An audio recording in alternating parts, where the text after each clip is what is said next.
All right, last little lecture for electron configuration unit. You're going to see this document in your Google Classroom. I'd like for you to fill this out, but I want to give you a couple of examples. We're going to look at numbers 1 and number 2 together, and then you'll finish number 3 and you'll look at the back side.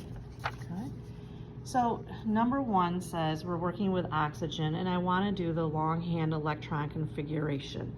I'm going to assume at this time that you are good with longhand, with shorthand, and with orbital notation. We just finished up talking about how to do Bohr diagrams from both the shorthand method, and we know how to do it from the longhand. If I do the longhand here, in the first energy level, I'm putting 2 electrons. In the second energy level, I get to add the 2 plus 4 for a total of 6. Now there's a new term here called valence electrons. Valence electrons are the electrons in the outermost energy level.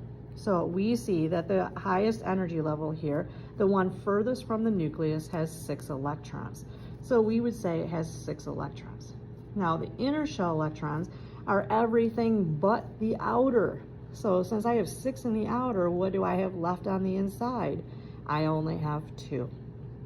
Now we're going to move from being neutral to having charges to doing ion work, because elements on the periodic table like to combine with other things.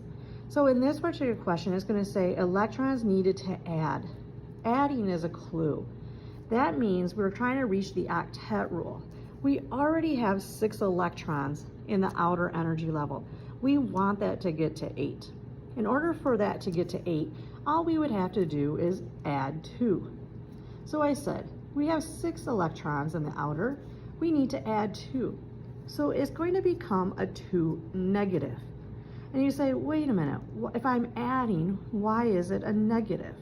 Well, remember, electrons are negative charges. So if I give you 2 more negatives, then your overall is going to be a 2 negative.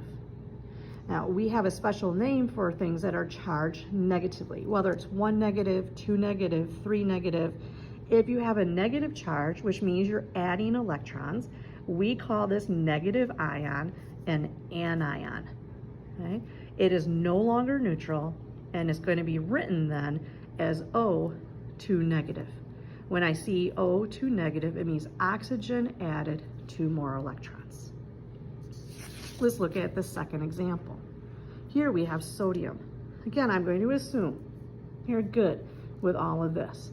The Bohr diagram shows me in the first energy level I have 2 electrons, the second energy level I'll have 8, and the third energy level I'll have 1. So I wrote 2, 8, and 1.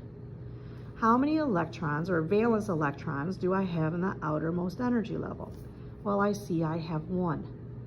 My inner shell electrons are everything but that 1. So you see 2 and 8. So 2 plus 8 is 10 inner shell electrons. Now in this case, I'm going to tell you that we are going to lose.